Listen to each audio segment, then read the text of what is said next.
Advertising has been getting more and more targeted and more insidious, especially with the growing use of both personal data and extremely customized AI targeting.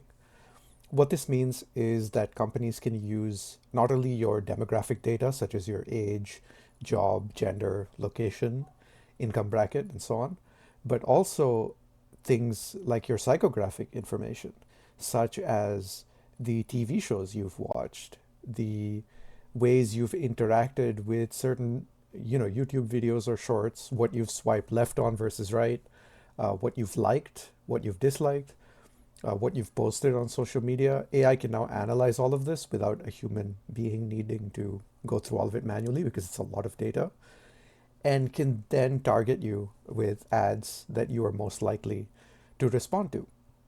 And these ads will often be designed to evoke emotions in you, especially negative ones, because those are often most associated with long term retention as well as urgent action. So it's important to understand the ways in which ads can manipulate you so that you can appropriately respond and defend yourself from them, or at least identify when it's happening. So some examples could be ads creating tension or scarcity by talking about limited stock or by talking about how popular this thing is. And the other interesting thing I noticed is ads don't really have to tell you the truth. They seem to be allowed to just lie. Um, False advertising seems surprisingly prevalent. An example is this Scandinavian Smiles company I see a lot of ads for that claims to have a basically an automatic full mouth toothbrush. You just pop it in, let it run for 2 minutes and it brushes all your teeth.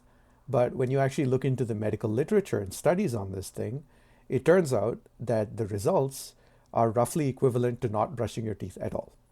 And yet they claim that this is better than an electric toothbrush and that this is the solution to all of your dentistry problems. So somehow they're able to make claims that are completely the opposite of what studies show.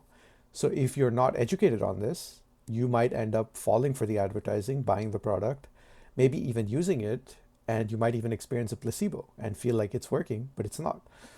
So it's important to independently research the claims that advertisers make.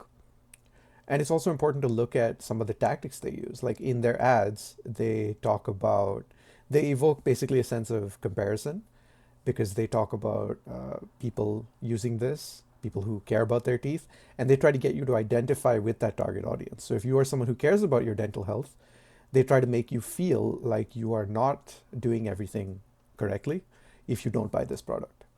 Other examples, so there's scarcity, there's tension. Other examples could include like a fear of not fitting in.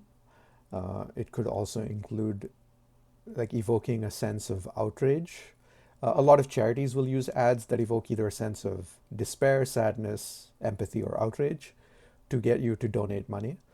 Um, Other examples can often include uh, basically making you feel small, inadequate, making you feel like your current lifestyle isn't good enough, and thus you need to upgrade to this thing.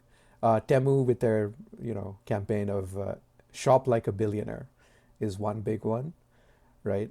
Making people feel like they can afford billionaire level lifestyles because everything is so cheap, but supposedly high quality, but not necessarily. So yeah, once you identify the way the ad is working, just the act of identifying the emotions it's meant to evoke already dismantles like 80% of its power. Another simple trick you can use is basically saying, all right, I'll put this item on a list, and if I still want to buy it in a week, then I will revisit it and maybe buy it. And you'll find that within a week, you really don't care about it. A lot of these ads, they have to basically constantly imprint the idea. And interesting enough, you'll see that if you visit the website, if you add it to your cart but you don't buy it, or if you download the app, whatever it might be, you will get targeted by even more of these ads because now you've shown that you are in a greater bucket than just the cold audience. You might be potentially warm, open to the idea. So they'll want to target you even more. So yeah, it's important to understand these things because we might be manipulated in ways we're not even aware of. And it can end up costing you tens of thousands or hundreds of thousands of dollars over the course of your lifetime, especially things like car ads, and lots of predatory practices there, right? Like, and now car dealerships are basically forcing people, not forcing, but highly pressuring them to take the financing option. So one of the best tactics to use is to go along with it and act like you're going to take the financing option and so on, and then just pay for it all in cash after you've signed the contract. Of course, make sure there's no early payment penalties and things like that. They like to sneak those in. But it's funny just how hard a car salesperson will work to get you to accept the financing option when you tell them, no, I just want to pay full cash. And they'll try to convince you that, oh, it's only $300 a month or whatever, right? Because they really earn a lot of their commission on that interest payment, and they don't make as much on the actual purchase price of the car. But yeah, so these things, financing, advertising, basically as soon as anyone, whether it's an ad or a person, is pressuring you, giving you a sense of urgency, giving you a sense of scarcity, stressing you out about a purchase, you should stop, slow down, even though that's the opposite of what they want you to do, and what you might feel like doing.